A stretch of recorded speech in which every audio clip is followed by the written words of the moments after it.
George Foreman knew power. Real power. The kind that drops a man with one punch. The kind that ends fights before they start.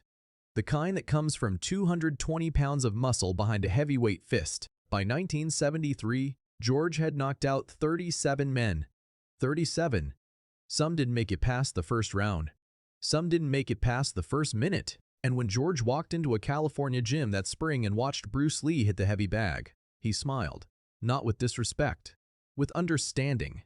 "That's fast," George said. "Real fast. But it's not power." Bruce stopped hitting the bag. Turned slowly. "What's power?" Bruce asked. George held up his fist. George held up his fist. "This. Size. Weight. Strength. You swing with everything you got, that's power." Bruce nodded. "Want to see power without swinging?" George laughed. Not mockingly. Genuinely. Because the idea didn't make sense. Power without swinging? That's like running without moving. But 15 minutes later, after George tried and failed to push a man 80 pounds lighter than him, after Bruce moved George backward without a wind-up, after George felt force that shouldn't exist, he understood something that would change his entire career. Power isn't about the swing. It's about what happens before the swing ever starts.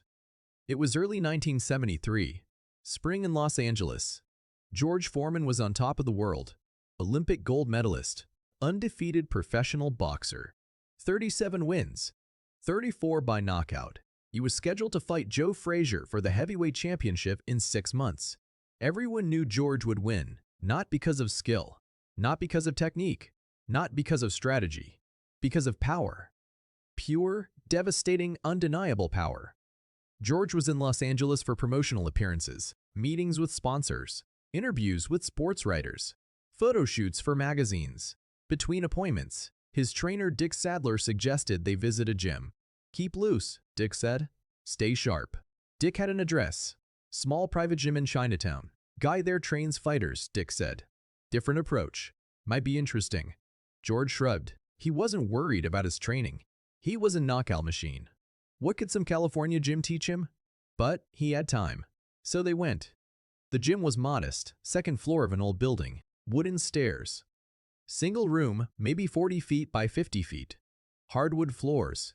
Brick walls. High ceilings. Heavy bags. Speed bags. A wooden dummy George had never seen before. And in the center of the room, a small man hitting a heavy bag. Asian. Maybe 5'7". Lean and muscular but not bulky. Barefoot. Black training pants. No shirt. His body was all definition.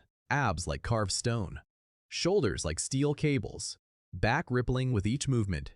But it was the speed that caught George's attention. This man's hands were invisible. Literally invisible. George had sparred with the fastest boxers in the world. He'd seen Muhammad Ali. He'd seen Sugar Ray Robinson. He'd seen Skritter Ray Robinson. He'd seen speed demons who made careers on hand speed. But this was different. This wasn't just fast. This was a blur. The heavy bag, which had to weigh 150 pounds, was swinging violently. Chains rattling. Ceiling mount shaking. The man stopped. Stepped back. Grabbed a towel. That's when he noticed George. He smiled. Walked over. Extended his hand. "Bruce Lee," he said. George shook it. Firm grip. Calloused hands. "George Foreman," George said. That was something. Never seen hands that fast. Bruce nodded. "Thank you. You're the boxer. Olympic champion." "Yes, sir." "You fight Joe Frazier soon." George smiled. "January. 6 months." "You'll win," Bruce said simply. Not a question. A statement. George liked this guy already. "You think so?" "I've seen Frazier fight," Bruce said. "He's tough. Great chin. But you have something he doesn't."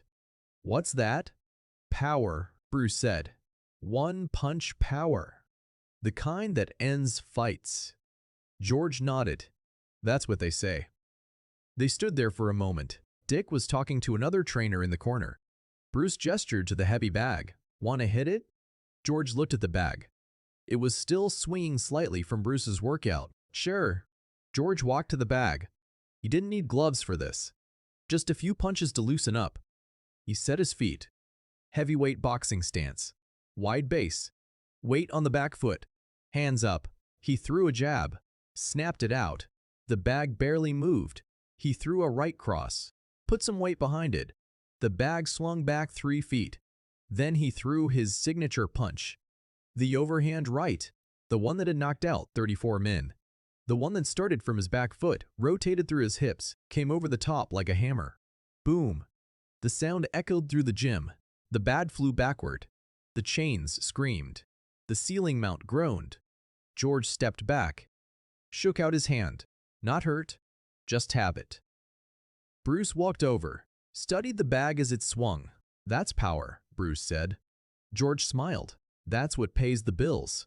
Bruce nodded slowly. But it requires the swing. George frowned. What do you mean? That punch, Bruce said. Maximum power. But it needs wind-up, the weight shift, the hip rotation, the arm traveling distance. Without that, no power. George shrugged. That's how power works. You need torque. You need distance. You need mass moving. Do you? Bruce asked. George looked at him.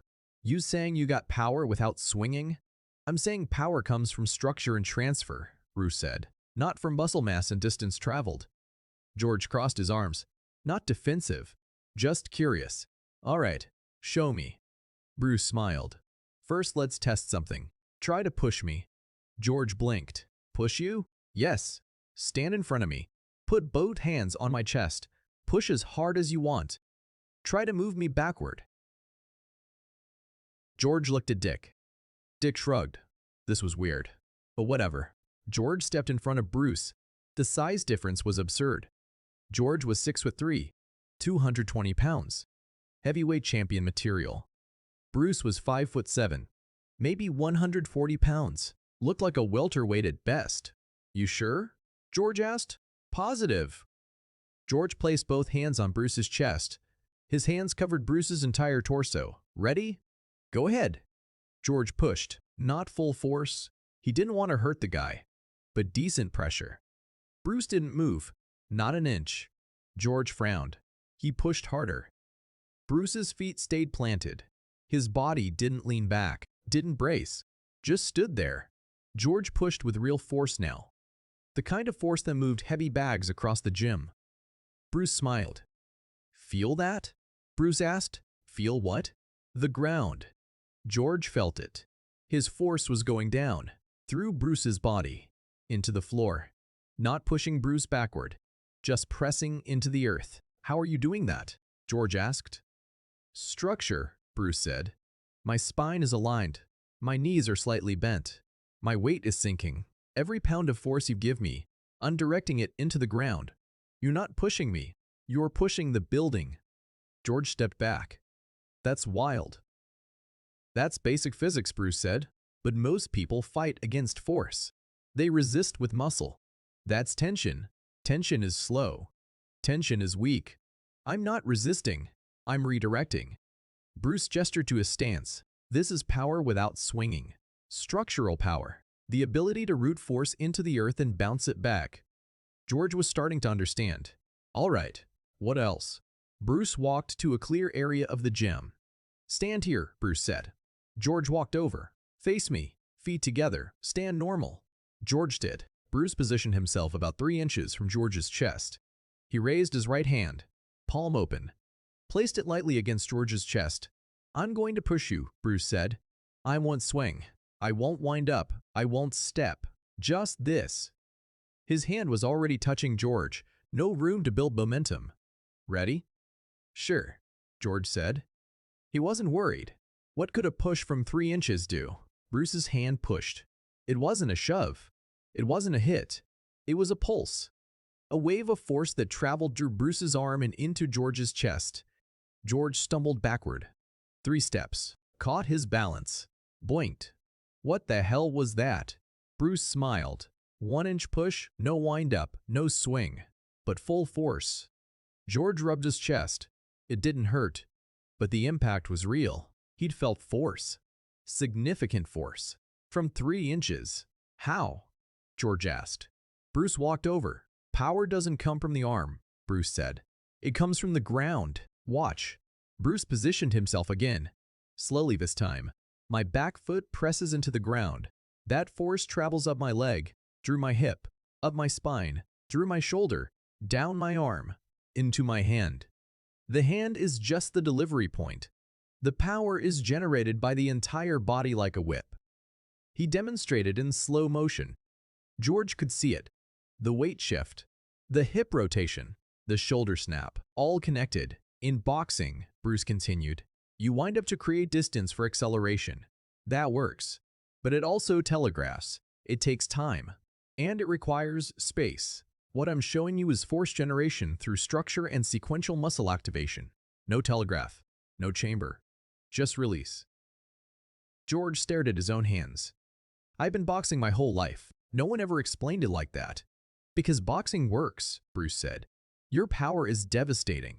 But it's built on muscle mass and distance. Imagine if you added this structure, sequential activation, force transfer to what you already have. George's mind was racing. Show me one more thing, George said. Bruce nodded. He grabbed focus mitts from a bench, tossed them to Dick. Hold these, Bruce said. Dick put them on, stood in front of Bruce. I'm going to hit these, Bruce said to George. Watch my shoulder. Watch my hand. Tell me when you see the punch coming. Dick raised the mitts. Bruce stood relaxed, hands at his sides, weight neutral. Then, crack. Bruce's hand hit the mitt. Dick's arm shot backward. George blinked. Again, George said. Bruce reset. Crack. George hadn't seen it coming. One more. Strack. How are you doing that? George asked. No chamber, Bruce said. Traditional boxing, you pull your hand back before you punch forward. Creates power. But also creates telegraph. I'm punching from where my hand already is. The power comes from hip snap and body drop, not from pulling back. Bruce demonstrated slowly. His hand was at his side. Then his hip rotated sharply. His body dropped an inch. His hand shot forward like a piston, all in one motion. No wind-up. No telegraph. In a fight, Bruce said, telegraph is time. Time is opportunity for your opponent to react. If you can generate power without telegraph. He paused. They never see it coming. George sat down on a bench. His mind was reeling. Everything he knew about power was based on size and swing. Big men hit hard. Big swings hit harder. But Bruce was showing him something different. Efficiency, mechanics, structure. You're saying I could hit harder without swinging bigger? George asked. I'm saying you could hit harder with less effort, Bruce said, and faster, and without warning. Bruce sat next to him. Your overhand right, it's devastating. But watch film of yourself. You dip your shoulder. You pull your hand back slightly. You shift your weight dramatically. All of that is visible. A smart fighter sees it coming. Maybe not in time to fully avoid it. Your speed is good for a heavyweight. But they see it. Bruce made a small motion with his hand. If you could generate that same force from a neutral position, no dip, no pullback, no telegraph, you'd be unstoppable. George nodded slowly. Joe Frazier won't see it coming. No one will, Bruce said. They trained together for 2 hours that afternoon. Bruce showed George how to sink his weight into the ground for structural stability, how to rotate his hips without shifting his shoulders first, how to pulse power through his body like a wave, how to punch from relaxed positions without chambering. George was a fast learner. Years of boxing had given him exceptional body awareness, exceptional coordination, exceptional power generation. He just needed to refine it. By the end of the session, George was hitting the focus mitts differently. Less wind-up, less telegraph, same power, maybe more. Dick watched with wide eyes. George, Dick said quietly, if you fight like this, no one will see it coming. George smiled. He looked at Bruce. Thank you. Bruce nodded. You already have the power. I just showed you how to hide it until the moment of impact. 6 months later, January 22nd, 1973. Kingston, Jamaica. George Foreman versus Joe Frazier. Heavyweight championship of the world. The fight lasted less than 2 rounds. George knocked Frazier down 6 times. 6. But if you watch the footage closely, there's something different about George's punching. Less obvious wind-up, less telegraphed movement, punches coming from nowhere. Frazier, a warrior who'd fought Muhammad Ali for 15 brutal rounds, couldn't read George's power shots. They came too fast, from too many angles, without warning. After the fight, a reporter asked George what changed in his training. George smiled. "I learned that power isn't about swinging harder. It's about connecting your structure to the ground and letting physics do the work." The reporter didn't understand. But George did, and so did a small martial artist in California who watched the fight on television and smiled.